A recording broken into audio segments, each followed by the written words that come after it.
y se aparecen. Bueno, buenas noches a todos. Un gusto. ¿Recordás, Clara, cuando éramos compañeras de banco? Bueno, buenas noches a todos. Hola. Es un gusto contar con la presencia de ustedes una vez más en este espacio Ópera, Teatro y Psicoanálisis. Hoy el invitado es Jorge Risso. Jorge Risso es psicoanalista, miembro del Círculo Psicoanalítico Freudiano, del cual ha sido vicepresidente. Actualmente conforma el Consejo de Dirección de dicha institución. Es representante frente a la CDAO Convergencia y participante de la Lacano-Americana de Psicoanálisis. Hoy nos va a hablar sobre Julio César. Así que bueno, Jorge, te cedo la palabra y me muteo.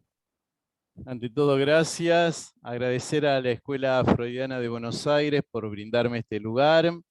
A Estela Maris Julián, ¿no?, que me invitó y que es la creadora de este interesante espacio de intersección entre el arte y el psicoanálisis, a los que están presentes. Agradecer también porque la propuesta me hizo conocer más a fondo, ¿no?, esta maravillosa obra que es la de Shakespeare, Julio César. Y en la lista de los agradecimientos, agradecer a Carolina Fábrega Solsona, una amiga, psicoanalista, miembro del Círculo Psicoanalítico Freudiano, aficionada al teatro, que tendrá a su cargo la representación de algunos párrafos de la obra. A modo de introducción, algunos datos. La tragedia de Julio César fue escrita probablemente sobre el 1599. Recrea la conspiración en contra del romano, la conjura, su homicidio y las consecuencias que le acarrea a la antigua Roma. El autor recurre nuevamente, como lo ha hecho en otras oportunidades, a hechos históricos para recrear la obra. Terminada la guerra civil entre César y Pompeyo en el 49-46 a.C., donde Pompeyo muere, César se convierte en dictador vitalicio y concentra en su persona todos los poderes, lo cual implica de hecho la desaparición de la República, según dicen. Un grupo de senadores, conspiradores, que sospechaban las intenciones del mandatario, que intentaba convertir la República Romana en una monarquía bajo su poder, comienzan a confabular. En el año 44 a.C., o sea, habían pasado 5 años, Casio y Bruto, dos nobles romanos, defensores a ultranza de las libertades republicanas, encabezan una conjura contra el dictador, al cual terminan asesinándolo. Es de destacar la forma de presencia del personaje Julio César en la obra, a quien el autor lo hace aparecer en muy pocas escenas, haciéndolo morir en el comienzo del tercer acto. Es una presencia en ausencia que se mantiene hasta el final. La obra está compuesta por 5 actos divididos en escenas. Cuando me encontré con el texto, la primera sensación que me produjo fue lo contemporáneo de lo mismo, ¿no? Las pasiones humanas, como la envidia, la amistad, la ambición, el poder, el patriotismo, borboteaban en el mismo. Podía tratarse de una nota periodística de actualidad que leemos diariamente en los medios, o de una serie de alguna plataforma en forma ficcionada, donde nos cuentan lo que pasa en otras latitudes en relación al poder y la política. La obra tuvo también su representación cinematográfica, con grandes actores como Marlon Brando, Charlton Heston, en el papel de Julio César. Es de destacar, según los historiales, una representación teatral muy recordada que fue producción de Orson Welles en el Mercury Theatre, donde vistió a sus protagonistas con uniformes que recordaban los tiempos fascistas y del nazismo, estableciendo una analogía entre César y Benito Mussolini. El bel canto también tomó al personaje, ¿no?, de la mano creativa de Händel, escribió una ópera siendo protagonista Julio César, pero en este caso se trataba de su estadía en Egipto, describiendo los supuestos amoríos que Julio César había tenido con Cleopatra.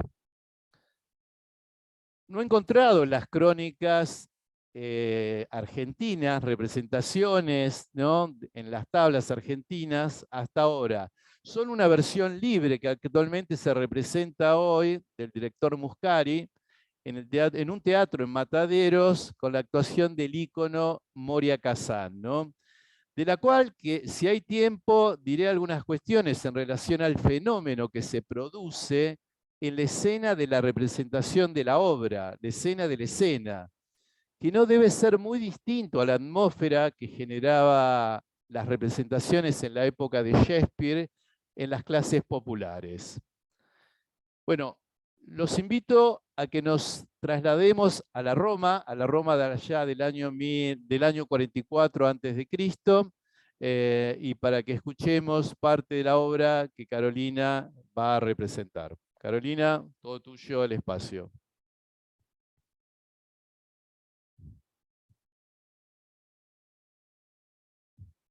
Carolina.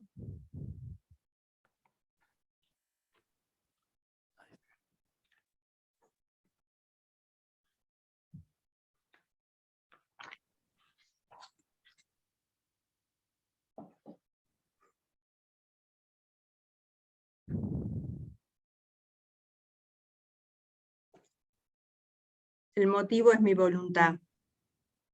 No iré. Eso basta para satisfacer al Senado. Pero como te estimo, y para tu propia satisfacción, te informo que Calfurnia, aquí presente, mi mujer, me ha retenido en casa. Soñó anoche que veía mi estatua que al modo de una fuente de 100 chorros vertía pura sangre, y que alegres iban muchos romanos sonrientes y bañaban sus manos en la sangre. Ella interpreta esto como avisos y presagios y daños inminentes, y me ha suplicado de rodillas que hoy me quedase en casa. ¿Cómo puede evitarse aquello cuyo fin han decidido los poderosos dioses? Y no obstante, César saldrá, pues esas predicciones son para todo el mundo y no solo para César. César saldrá. Los que me amenazaron solo vieron mi espalda. Al ver el rostro de César, se desvanecieron. Los cobardes se mueren muchas veces antes que mueran. El valiente prueba solo una vez el gusto de la muerte. De todos los prodigios que he escuchado, el más extraño es el que los hombres teman, ya que la muerte, inevitable fin, va a venir cuando tenga que venir. Los dioses hacen esto para vergüenza del cobarde. César sería un animal sin corazón si por miedo se quedara hoy en casa. No. César no hará tal. Sabe el peligro que César es más peligroso que él. Ambos somos leones que nacieron el mismo día, y yo soy el mayor y el más temible. Y César va a salir. Te prevengo, Metelosímbar, esas genuflexiones y esas bajas cortesías harían arder la sangre de hombres ordinarios y transformar sentencias y decretos en leyes infantiles. No te engañes esperando que la sangre de César sea tan falsa que pueda derretirse de su real condición, con lo que funde la del necio como dulces palabras, reverencias rastreras y el sumiso menear de la cola de un faldero. Tu hermano está expatriado por decreto, y si por él adulas, te hincas, ruegas, te aparto del camino como a un perro. Sabe que César no es injusto y que no habrá de perdonar sin un motivo.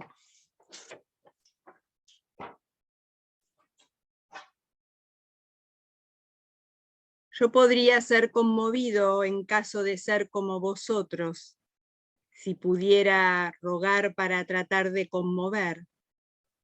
Las plegarias podrían conmoverme, pero yo soy inconmovible, al modo de la estrella polar, cuya segura naturaleza estable y permanente no tiene par en todo el firmamento. Con infinitas chispas está el cielo decorado, todas ellas son fuego y cada una brilla, pero entre ellas solo una conserva su lugar. Así, en el mundo, este está provisto de hombres, y todo hombre es carne y hueso, y tiene entendimiento. Sin embargo, entre todos solo conozco uno que se tenga en su sitio, inexpugnable, imperturbable ante cualquier presión. Ese soy yo. Permitiréis que lo demuestre brevemente en esto, que fui firme para expatriar a Cimber, y firme soy en mantenerlo así.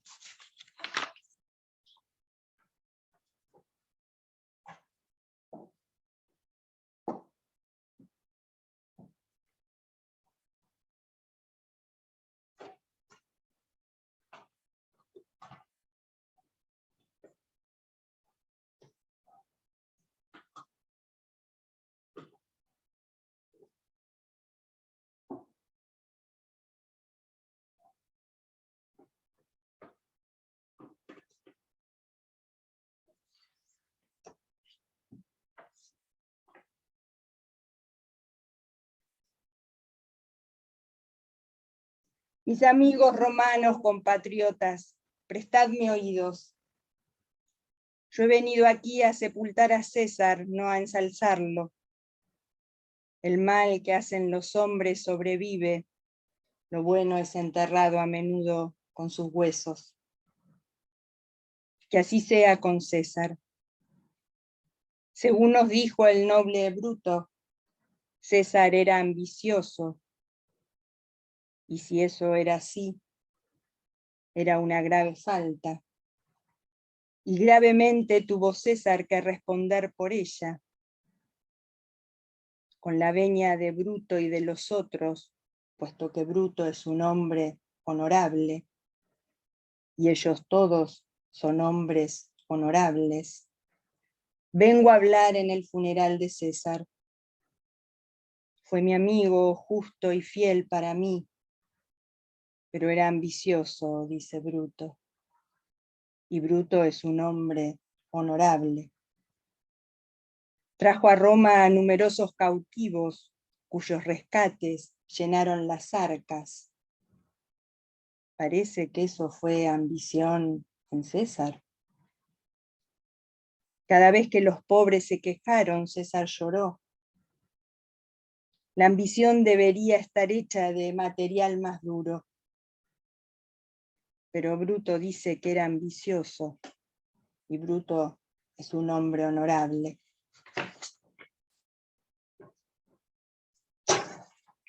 Todos viste, y cuando en las Lupercalias por 3 veces le ofrecí una corona de monarca, que rechazó 3 veces. ¿Eso era ambición? Pero Bruto dice que era ambicioso, y a no dudarlo, es un hombre honorable. No hablo para desautorizar lo que dijera Bruto, estoy aquí para deciros lo que yo conozco. Todos le habéis amado alguna vez, y no sin causa. ¿Y qué causa ahora os impide que hagáis duelo por él? Volaste hacia las bestias brutas y los hombres perdieron la razón. Y ahora, perdonad, mi corazón está allí en ese féretro con César y he de callar hasta que vuelva a mí. Buenos amigos, mis gentiles amigos, no dejéis que yo os lleve a esa repentina marea del motín. Quienes cumplieron este acto son hombres honorables. ¿Qué privados agravios los llevaron a realizarlo? Yo no lo sé, pero ellos son sensatos y honorables, y sin duda os habrán de dar razones. Yo no he venido aquí para robaros el corazón, no soy un orador como Bruto, sino como vosotros me conocéis, un hombre llano y simple, que quería a su amigo, eso lo saben, y muy bien, quienes públicamente me dieron la venia para hablaros de él, porque no tengo ingenio ni elocuencia, ni tampoco el poder de la palabra para agitar la sangre de los hombres. Yo solo hablo claramente, os digo aquello que vosotros ya sabéis. Os muestro las heridas del cadáver de vuestro dulce César, pobres, pobres bocas mudas, y les suplico que hablen por mí. Pero en caso de ser yo Bruto, y Bruto Antonio, sería un Antonio que haría enfurecer vuestros espíritus, y pondría en cada herida de César una lengua que hasta las mismas piedras de Roma incitaría a amotinarse.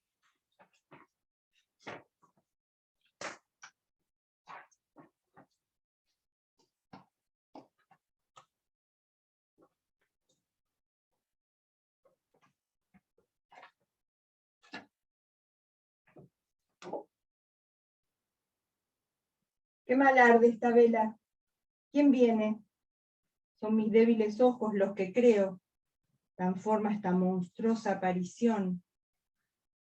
Se me acerca. ¿Eres alguna cosa? ¿Eres un dios, un ángel o un demonio que hace helar mi sangre y que me pone los cabellos de punta? Di quién eres. Soy tu espíritu malo. He venido a decirte que en Filipos me verás.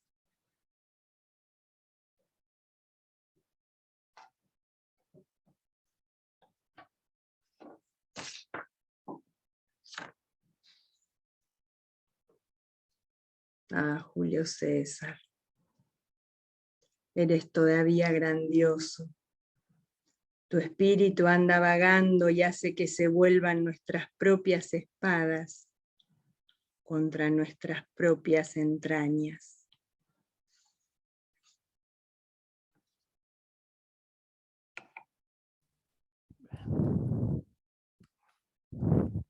Sí, Buenísimo, Carolina. excelente, Buenísimo. Conmovedor, conmovedor. fuerte. Bueno, algunas lecturas que he hecho yo por mi parte, ¿no? Un poco para empezar y para que podamos entre todos, ¿no?, conversar sobre esta obra, ¿no? En principio, cuando le leí, la obra tiene muchas referencias que hoy serían tildadas de machistas, por ejemplo, ¿no? Sin embargo, en la intimidad de la escena cotidiana, el gran Julio César hace oído al decir de su mujer.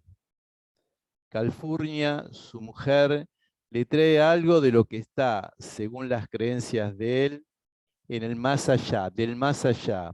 Le trae el lugar de los dioses, el lugar del destino, ¿no? Ese destino que supuestamente estaría marcado. Podríamos decir que el gran Julio César está bajo un gran otro al cual desafía? Desafía en tanto del decir de uno de sus asesores, llamado Decio, que le dice: sería un insulto y podrían decir que el Senado aplazará la sesión para otro día en que la mujer de César tuviera mejores sueños. Vergüenza siento de haber cedido, dice César. ¿Desde dónde se para? ¿Desde una posición llamada masculina? ¿Desde una mascarada que a toda costa debe sostener el gran Julio César? Las premoniciones aparecen en varias partes de la obra, aunque también son polemizadas. Un personaje dice: los hombres no siempre hacen una lectura correcta de lo que los dioses mandan a decir, pero la creencia sigue estando. Las premoniciones, querer saber sobre el mañana, aquello que se adelanta al presente, eso que lleva una advertencia o que anuncia un hecho que sucederá. De un saber ya fijado, creencia que pone al sujeto a disposición del destino. Freud tiene un apéndice en el texto de la interpretación de los sueños que llamó una premonición onírica cumplida. Sin entrar demasiado en la teorización que Freud hace en el texto, el maestro demuestra a través de un material clínico lo premonitorio, su relación con el pasado y con el deseo. En el seminario 1, Lacan habla de la temporalidad. Cito: la historia no es el pasado, la historia es el pasado historizado en el presente. Historizado en el presente porque ha sido vivido en el pasado. El camino de la restitución de la historia del sujeto adquiere la forma de una búsqueda en la restitución del pasado. Otro subrayado de parte mía, ¿no?, en los dichos de los párrafos actuados por Carolina, ¿no? Hay un libro interesante de un tal Eduardo Rinesi, que es sociólogo, ¿no?, que toma la obra de Julio César y fundamentalmente trabaja la cuestión del efecto de la palabra, ¿no? El libro se llama ¿Qué cosa? La cosa pública, ¿no? Y quisiera tomar esto para destacar el efecto de la palabra, porque acá hay mucho del efecto de la palabra, ¿no? Shakespeare demuestra que, por ejemplo, a través de la palabra, la manipulación, ¿no?, hacia la opinión y hacia el público, hacia el pueblo, ¿no?, dado por el interés de algunos personajes. En el discurso de Antonio, que dice no tener el poder de la palabra, sin embargo sabe hacer uso de ella, su decir hace virar la posición del pueblo y de aquel imaginario instaurado por los opositores de Julio César, ¿no?, y transforma esto, ¿no?, en todo lo contrario. Cómo a través del manejo de la palabra se va constituyendo, ¿no?, y Shakespeare lo muestra, a una multitud volátil, ¿no?, sensible a la demagogia del orador, que es Marco Antonio.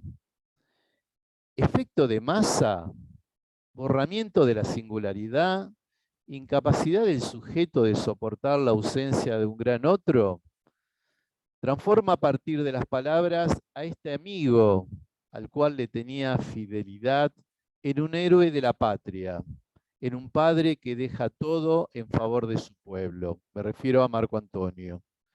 Antonio da a saber al pueblo que Julio César ha dejado un testamento, donde lega todos sus bienes al pueblo. Refuerza la figura de un padre que, aunque muerto está, presente sigue estando. Un padre que rechaza los honores. 3 veces rechazó la corona. ¿Qué buscaba Julio César? ¿O acaso el poder ya lo tenía y no necesitaba más títulos habilitantes? Antonio, como buen político, podríamos decir, incrimina a Bruto, uno de sus conspiradores. Justifica su accionar, ¿no?, y recurre a la ironía, ¿no?, para decir lo contrario de lo que dice. Hace preguntas para que el que quiera oír, oiga. Aparece el pueblo, al cual Bruto decide, después de consumado el crimen, dar las razones públicas de los hechos, nuevamente a través de las palabras, dar razones que serán justificadas por el amor a la República de Roma, lo que llevó a los llamados conjurados a tramar el complot que terminó con la vida del líder del pueblo. Las confabulaciones sirven como pretexto para justificar. Puede ser, dice Bruto, que César, sabiéndose amado por el pueblo, quiera usar del poder. Tan pronto éste le sea conferido, no sabemos si lo hará, pero podría haberlo hecho, o podría hacerlo. Aparece una cuestión de la habilidad, ¿no? Shakespeare hace aparecer algo de la habilidad y que tiene que ver con la persuasión, ¿no? Convencer, esto de la persuasión, convencer o inducir con razones a una persona a que crea o haga una cosa. Casio persuade a Bruto que César debe morir. Bruto se persuade a sí mismo que la muerte de Julio César es lo mejor que a Roma le puede suceder. Calfurnia, mujer de Julio César, persuade a César de no ir al Senado, antes que Decio, asesor de Julio César, lo persuade de todo lo contrario. La palabra, vuelvo a esta cuestión de la palabra, una herramienta que nosotros hacemos bastante uso, ¿no? Hacemos uso de la palabra, ¿no? Esta palabra con la que trabajamos, palabra que traen los pacientes, palabras que surgen de la escucha de nuestros pacientes, ¿no? El psicoanalista encuentra en la palabra lo que ésta dice, más allá de lo que dice en lo que no dice, y aún en lo que dice en el silencio. El uso de la misma pone en juego la ética de cada analista en relación al uso de la misma. Escuchamos a don Antonio en el inicio del proceso del duelo. Dice a la audiencia que no puede hablar, que su corazón está en el cajón con César y que tiene que tomar su momento para reponerse, hasta que ese corazón extraviado vuelva al pecho. Me hizo acordar al proceso que Freud lo menciona muy claramente, ¿no? Y que tiene que ver con esto del final del proceso de duelo, cuando la vuelta de la libido vuelve al yo, ¿no? Cuando la libido vuelve al yo. Otra de las cuestiones que a mí me surgían en relación de la lectura era la implicancia, ¿no? De Bruto, ¿no? Bruto frente al espectro de Julio César dice, su sangre se hela. Sus cabellos, su sangre se hela, sus cabellos se ponen de punta. ¿Será que justifica frente al acto cometido? ¿No? ¿No le alcanza con lo que ha dicho? ¿No? Como César me amaba, lo lloro. Como tuve suerte, me alegro como él. Como fue valiente, lo honro. Pero como fue ambicioso, lo maté. Hay lágrimas para su amor, dicha para su fortuna, honor para su valor y muerte para su ambición. Odio y amor. El odio denominado como un afecto, sentimiento que se manifiesta frente a un ataque para evitar el dolor de una posible pérdida. El yo lucha con el mundo exterior a fin de afirmarse, conservarse y sobrevivir. Como una modalidad de defensa a modo de conservación del mismo, nos dirá Freud. Es del orden de la fantasmática del sujeto. El odio, que tiene su parte pulsional, arremete, impulsiona. Un afecto investido de una carga en términos de energía psíquica. Freud lo trabaja, por ejemplo, en referencia al dispositivo analítico, a través de la denominada transferencia negativa, en la reacción terapéutica negativa también, ¿no? Esa disolución abrupta, ¿no?, del vínculo transferencial, donde la hostilidad inconsciente del analizante hace eclosión. Le da mucha importancia al afecto odio, al cual denomina él hostilidad.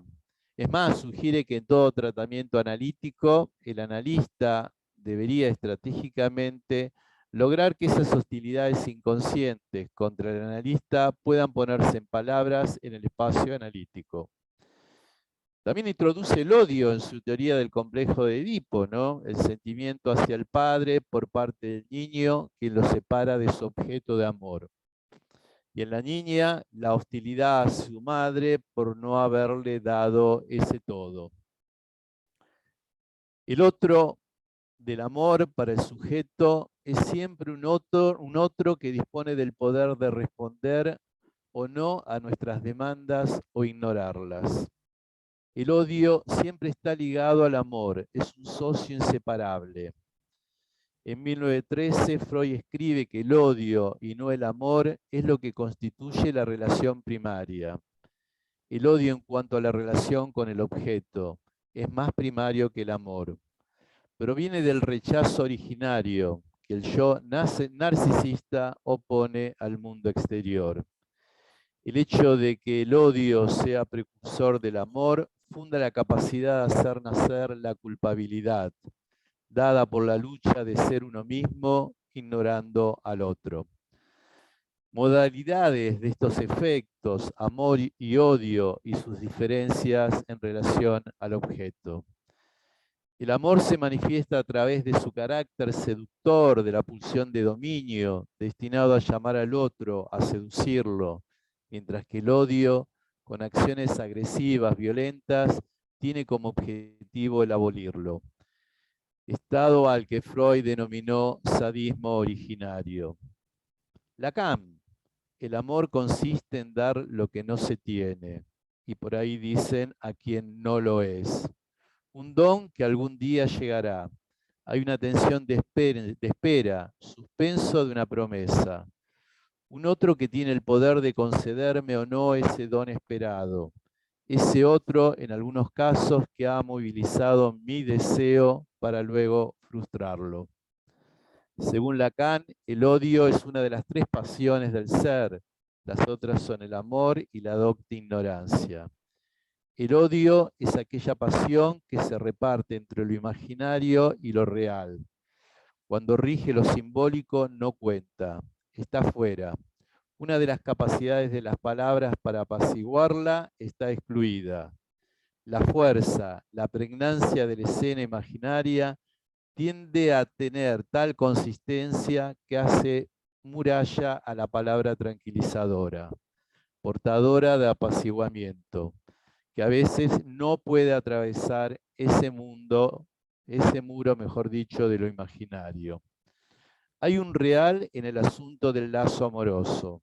Hay un límite entre el amor y odio, y por eso son necesarios los tres registros del nudo borromeo para entender el odio-amoramiento. Para finalizar, y hablando desde lo popular, un pequeño recorte de una canción de la gran Gilda. Tú me hiciste quererte y ahora me haces odiarte. Diste luz a mi vida y ahora me la quitaste. Cuántas noches vacías, cuántas horas perdidas, un amor naufragando y tú solo mirando. Nada más. Muy bien. Gracias, Jorge. Damos espacio para los comentarios, las preguntas, lo que fuera que quieran decir.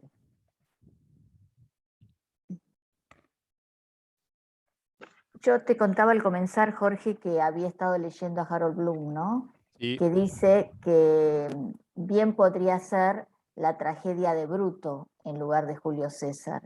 Y se pregunta por qué Shakespeare pone Julio César cuando apenas se aparece, es más de lo que se habla, una presencia en ausencia, como dijiste vos. Y marca que vos lo dijiste, es esto de la ambivalencia de Bruto. Se supone que Bruto era un hijo natural de César. Así es. Esto no, Era hijo de no un la- amante, era hijo de una amante Servilia. Exacto, exacto. Y entonces, ¿es un magnicidio o también es un parricidio? ¿No?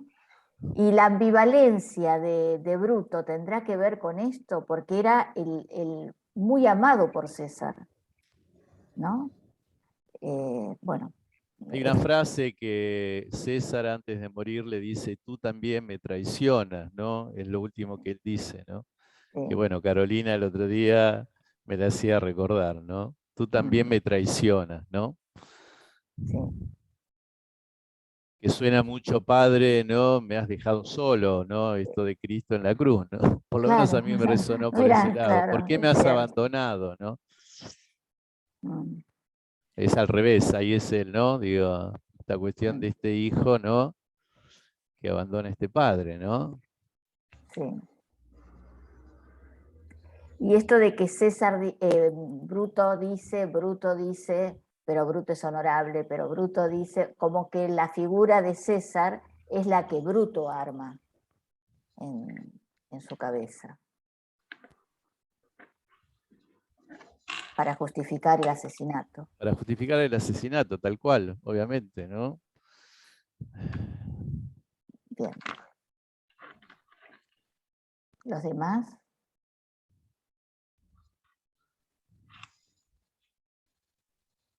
A mí me pareció una obra totalmente actual en el sentido de la trama, ¿no? De la cuestión esta, ¿no?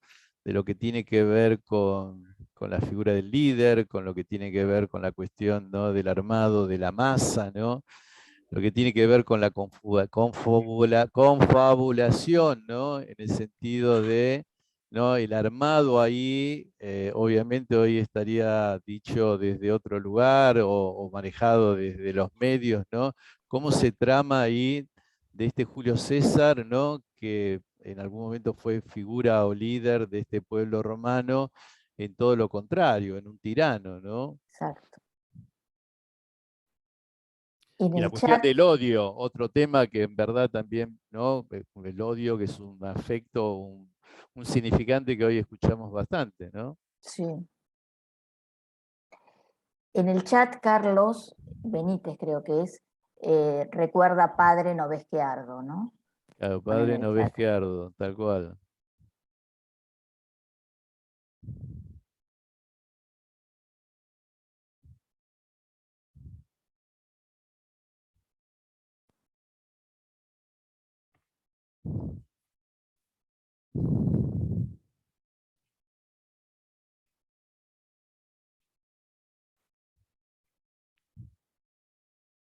También pensaba en esa pregunta que vos te haces si César desafía a los dioses, ¿no? Eh, Yo por eso ahí lo pensaba un poco con esta cuestión de la mascarada, porque también hay una mascarada masculina, ¿no? Digo, en relación a los otros, ¿no? Porque él cambia, el sueño no era de él, el sueño había sido de la mujer, ¿no? Pero Ujú. bueno, le traía algo de lo posible que podía suceder y que tenía que ver con la desaparición de él, con la muerte, ¿no? Sin embargo, por querer sostener esa mascarada, ¿no? Digo, él va y digo, va en contra de lo que supuestamente los dioses, como él decía, bueno, tenían para destino para él, ¿no? Eso me llamaba la atención, ¿no? Porque esa escena del juego a que cambie totalmente y dice, bueno, es una vergüenza que yo piense esto, ¿no? Digo, estas son cosas de mi mujer, no son cosas mías, ¿no? Yo voy a ir, ¿no? Al Senado, voy a hacer frente, ¿no? Digo, ¿desde qué lugar estaba ahí parado César para llevar a cabo, ¿no? De ese tal desafío, ¿no? Mm. Carlos Benítez, ¿querés hablar, Carlos? Si habilitas tu micrófono, podés hablar. Dice, creo que en Shakespeare hay una teorización del poder a lo largo de casi todas sus obras. No sé dónde está Carlos Benítez, pero Abajo está. ahí está. Ah, sí, ahí lo veo. Si querés habilitar el micrófono. ¿Pueden hacerlo, Emiliano? Ah, tenemos dos preguntas también. Sí, claro Bueno, que pueden. bueno, no debe querer. Bueno, Alejandra, te escuchamos. Bueno, muy, muy bueno, Jorge. No podía dejar de hacer un contrapunto con lo que yo voy a trabajar de Antonio y Cleopatra, ¿no? porque en Antonio y Cleopatra está planteado el poder desde una erótica muy particular, y me parece que hay algo en lo que vos transmitiste que tiene que ver con la erótica del poder también, respecto a la posición de César frente a su pueblo y frente a la muerte, ¿no? Entonces, la pregunta que te quería hacer, porque además justamente Antonio, que duela a César como si fuera su padre, vos dijiste algo así como el corazón, ¿no? El Dice que el corazón corazón extraviado. está todavía en el cajón y todavía no ha vuelto a él, o sea, ¿no? Sí, sí, hay algo de esto, ¿no? Y finalmente termina conquistando a Cleopatra, que había sido amante de César. Es esa. Entonces, me parece que todo el tiempo está esta tensión entre la erótica del poder y la erótica del amor en juego. Bueno, nada, era un comentario, a ver qué pensabas de esto, porque la figura de César fue una figura muy fuerte para el pueblo romano, y la muerte de César también queda como plasmada en esa erótica, me parece a mí. Me parece, no sé cómo lo pensás vos. María Angélica, vos estabas para... Sí, sí, yo estaba escuchando todas todas las cualidades que tenía César, y sin embargo, como distintos significantes, ¿no es cierto? Pero hay uno, ambición, era ambicioso, que destituye a todos los demás, que sería como un significante prevalente, digamos, sería no sé, el más importante de todos. Lo pensaba en la clínica, ¿no? Cuando un paciente comienza a mostrar o a decir sus significantes, o uno los escucha, pero siempre me parece que hay como uno que destituye a todos los demás. No sé si es claro lo que digo. O sea, él era misericordioso, tenía era un buen tipo, parecía César con su pueblo, pero era ambicioso. Y ese significante destituye todo lo demás y le cuesta la vida. Lo pensaba en la clínica, ¿cómo lo pensarías vos, Jorge? ¿Cómo lo pensaría yo? Bueno, en principio uniría esto del ambicioso con el poder, ¿no? Digo, la erótica del poder, ¿no? Digo, ¿qué lleva a que no? Porque siempre se escucha ahí que, bueno, digo, ya tiene todo, ¿no? Lo que quiere es el poder, ¿no? Digo, ¿en qué lugar estará eso, ¿no? Ese objeto llamado poder al cual el sujeto, ¿no? Desesperadamente lo busca, ¿no? Lo ambiciona, ¿no? ¿Cómo se trama ahí esta cuestión en relación al poder, ¿no? Digo, también me preguntaba, bueno, si era al modo, porque acá sería hacer una fábrica del caso, ¿no? Digo, de analizarlo a Julio César, ¿no? Digo, me parece que es un poco una lectura que uno hace en relación de lo que lee y desde dónde lo lee, ¿no? Supongo que la cuestión esta de la erótica del poder es que, bueno, Julio César, ¿no? Ya tenía todo, ¿no? Es más, a mí me parece que ahí hay una cuestión en relación a por qué él niega 3 veces la corona, ¿no? ¿No? Digo, la corona representaba el poder, sin embargo él la niega, ¿no? Digo, eso me queda ahí como pregunta, ¿no? Por eso yo hago esta pregunta, bueno, ¿qué era lo que buscaba ¿Qué César? ambicionaba? ¿Qué Claro, ¿qué tipo de ambicionaba? poder? ¿Qué ¿Qué tipo de ambicionaba? No poder? era la ¿Qué monarquía, buscaba? no ¿No? era esto, no era lo otro, ¿No? y sin embargo le cuesta la vida. Le cuesta Por la ahí vida, leí que ¿no? alguien puso significante amo, ¿no? Significante amo, sí, Carlos. Significante amo, tal cual. Y después con respecto a esto que lo que vos traes, María Angélica, de la ambición, ¿no? Del significante, obviamente, ¿no? Digo, la escucha que uno hace, digo, hay un significante que se repite, ¿no? En el paciente y es el que uno toma y a partir de ahí, ¿no? Puede empezar a trabajar. Hay algo ahí de la repetición, ¿no? Y posiblemente, ¿no? Acá en César, o lo que le hace decir Shakespeare a César, ¿no? Digo, lo que le hace decir Shakespeare a César tiene que ver con esto de que César, ¿no? Buscaba la ambición, ¿no? Era ambicioso, ¿no? No sé si te alcanza lo que te puedo contestar, pero bueno. Como si ser ambicioso estuviese mal visto, digamos, tener como una... Claro, pero ellos lo muestran ahí como que era un ambicioso desmedido, ¿no? Y que ponía en juego la La República libertad, la Romana, república. ¿no? La República Romana, ¿no? Esto es lo que Bruto y Casio, ¿no? Mencionan, justifican, ¿no? La conspiración a partir de eso, ¿no? Obviamente Ahí estaría encuentro, quizás la trama que Estela trae en relación que, bueno, que pareciera ser que lo que se dice que Bruto era hijo de César, ¿no? Pero bueno.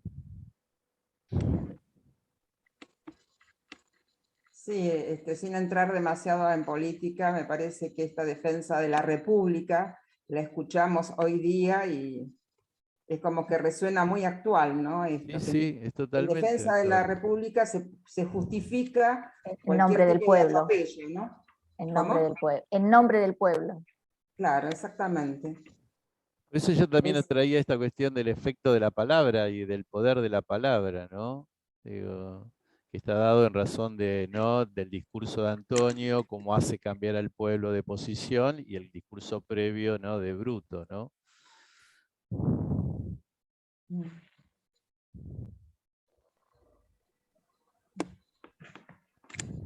¿Puedo preguntar algo? Sí, Sí. sí, Sí, Carolina, podés claro que sí. preguntar y contar también tu No, experiencia de porque representación. no, porque pensaba en lo que le hace decir Shakespeare a Julio César, ¿no? En relación a él mismo, que él se dice imperturbable, inconmovible, ¿no? Y entonces en función a esto que decían, bueno, no hay, ¿qué relación tenía Julio César con el poder? Que justamente no pasaba por la corona, no, ¿no? Digamos, podría ser la corona, para él podría ser la corona del rey tonto en todo caso, ¿no? Porque él no necesitaba, digamos, de ese emblema, en tanto él se pensaba único. O sea, así, ¿no? Así lo hace decir sobre sí mismo Shakespeare a Julio César. Es muy fuerte en ese sentido el texto, sí. Ujú. Totalmente, como él totalmente. habla de sí mismo, Como él ¿no? habla de sí mismo, ¿no? Inconmovible, ¿no? Total, ¿no? Imperturbable. Imperturbable, ¿no? Totalmente, ¿no? Ujú. Mm, muy, muy interesante. Me parece recordar que hay un momento donde Bruto dice que César es como un huevo de serpiente Así que hay que es. aplastar, ¿no? Aplastarla. Creo que en el segundo acto, antes del segundo acto, le dice a Casio que es un huevo de serpiente y que hay que aplastarlo antes que, bueno, que obviamente, ¿no? La serpiente, ¿no? Salga del huevo, ¿no? Totalmente, sí, sí. Muy fuerte. Es muy fuerte eso, ¿no? Clara creo que quiere decir algo. Clarita, ¿dónde andas? No te veo. Sí, Ahí un estás. comentario. Muy interesante. Muchas gracias, Carolina. Gustazo, la verdad. Disfrutar, sí. Muy buen armado, muy buena apuesta. Y cómo modulaste los sonidos. Y esto me hace pensar en la diferencia entre la potencia y el poder. Porque nos sorprende, digamos, estar pensando en el ejercicio del poder, si acaso era un ambicioso. Parece que no nos convencemos de que Julio César era un ambicioso. Uno puede decir, no ambicionaba, era tan sencillo como dar al César lo que es del César.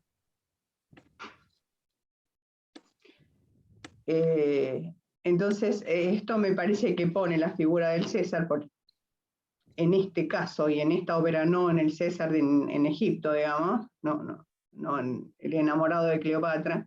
Y a mí me parece que nos da la posibilidad de pensar no en la ambición, sino en la diferencia sustantiva que hay entre el poder y la potencia, ¿no? Que el ejercicio del poder no necesariamente implica la potencia, ¿sí? Como lo estamos pensando. El poder ejercido sobre otros parece que necesita la debilidad del otro. En cambio, la potencia ejercida en la escena, por ejemplo, la potencia de la voz, la potencia de una palabra, la potencia oracular, no hace falta saber de quién es el sueño, ¿sí? Por ahí viene la cuestión del desafío a los dioses, no por ambicioso, sino porque el cálculo de su potencia iba como, no estaba desafiando a los dioses posiblemente. Creo que ahí tenemos algo para pensar la condición humana en la pluma de Shakespeare, en esta diferencia.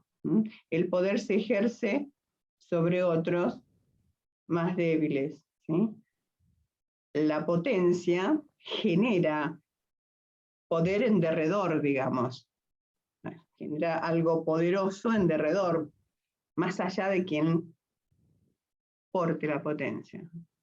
Como la ley, en el sentido de la potencia fálica, pero el orden, lo que pone orden, lo que implica ley.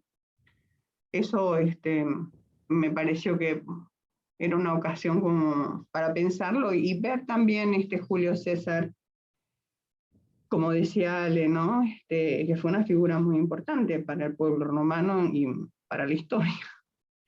Pero en la pluma de Shakespeare, ¿sí?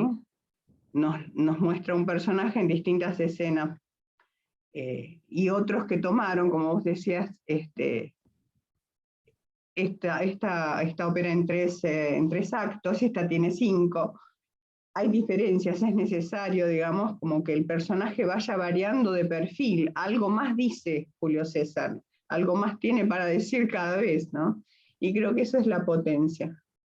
Esa es la potencia de una palabra pronunciada a través de ese nombre que se dice Julio César. No es ni ambicioso, ni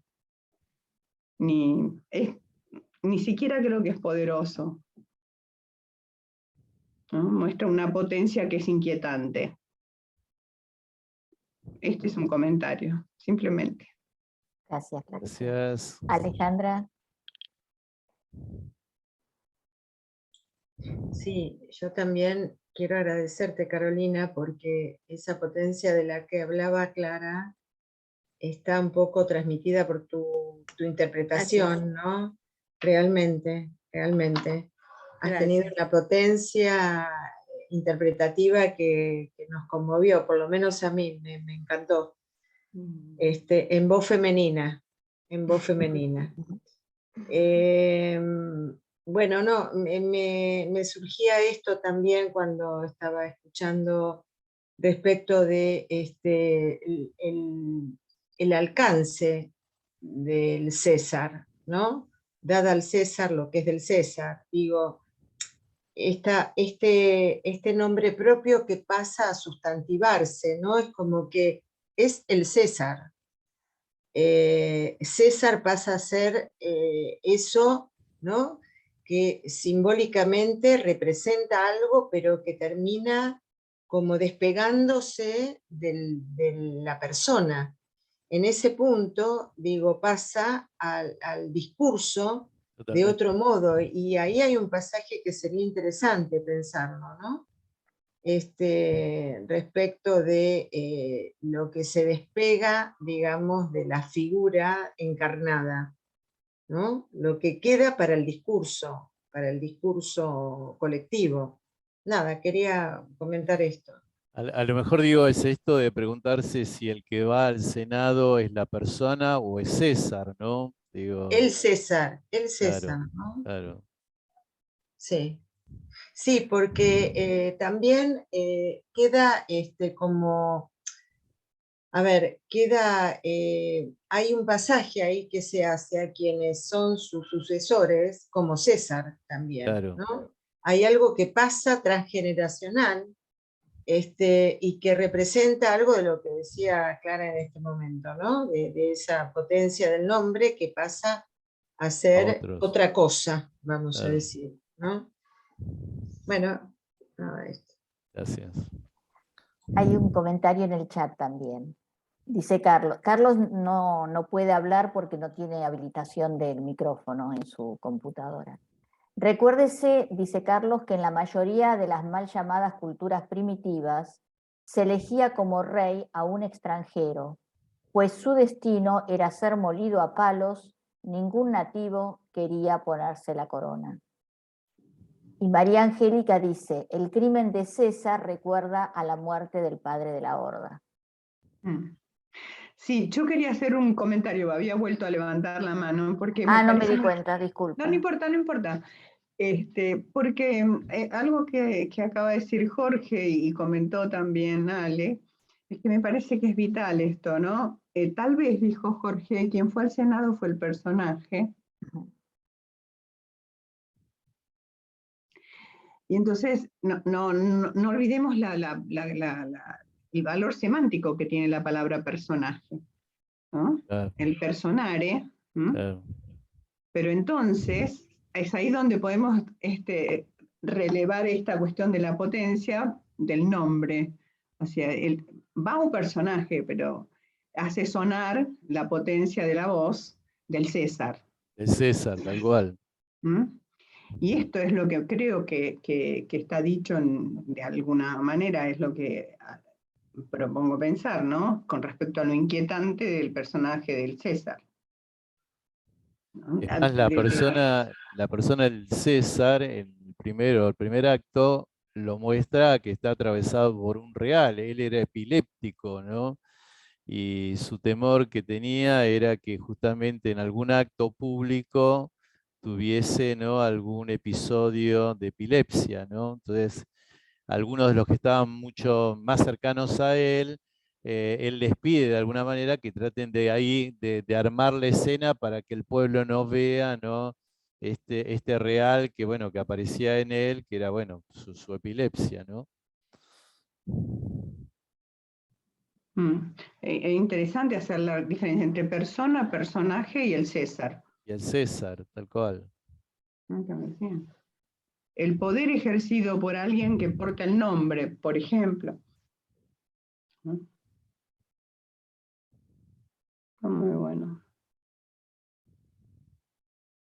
Por ejemplo, perdone, pero Sí. por ejemplo, en Marco Antonio, Antonio y Cleopatra, Marco Antonio a veces es llamado César, ¿no? Claro. Y es. Entonces ahí esto nos da como una pista, ¿no?, de lo que significa no solo esta relación que vos marcabas, Jorge, del texto, cuando hay algo ahí de la muerte, bueno, lo que decía acá el compañero, ¿no?, del padre de la horda, pero hay algo, ¿no?, que pasa, que deja una marca muy fuerte para quienes ocupen ese lugar, ¿no? Una marca fuertísima. Del padre, del amo, no sé. Me parece que el contexto político-social de la antigua Roma era mucho más complejo, ¿no? Era muy complejo.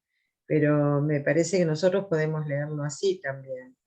¿Qué pasa de ese nombre al sucesor, ¿no?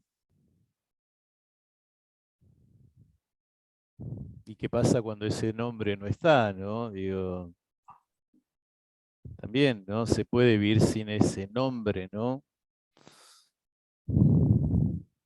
Mm.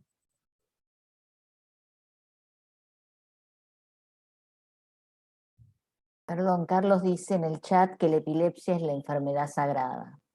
Y es cierto. Ah, mira, eso no lo De los sabía. reyes, la enfermedad de los reyes. Sí, exacto. La enfermedad de los reyes. Mm.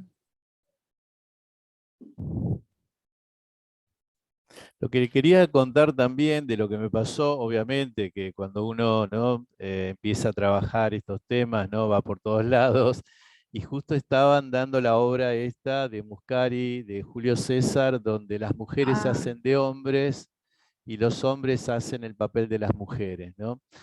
En principio, bueno, obviamente con este ícono que es Moria Kazan, Moria Kazan, y la obra se hacía en un teatro de La Plata.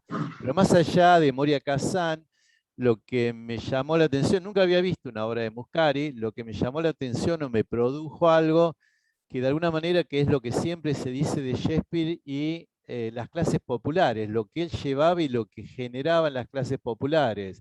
La trama de la obra es una versión libre, que tiene muchos hechos de lo actual, ¿no? Y cómo reacciona el público, esto es lo que me llamaba la atención, ¿no? La catarsis que provoca ahí, digo, provocaba ese texto, ¿no? Y la forma en que lo decían, ¿no? O lo que decían, ¿no? Lo que generaba, ¿no? Bueno, eso, de aporte. Bueno, muy bien. ¿Algún otro comentario? Si no, vamos cerrando. Bueno, yo quiero agradecer la presencia de ustedes. Estos temas, bueno, son reinteresantes, a veces tampoco son tan fáciles de abordar, ¿no? Uno no es un especialista, ¿no? En literatura, pero el intercambio y la posibilidad de ir introduciéndose uno, ¿no?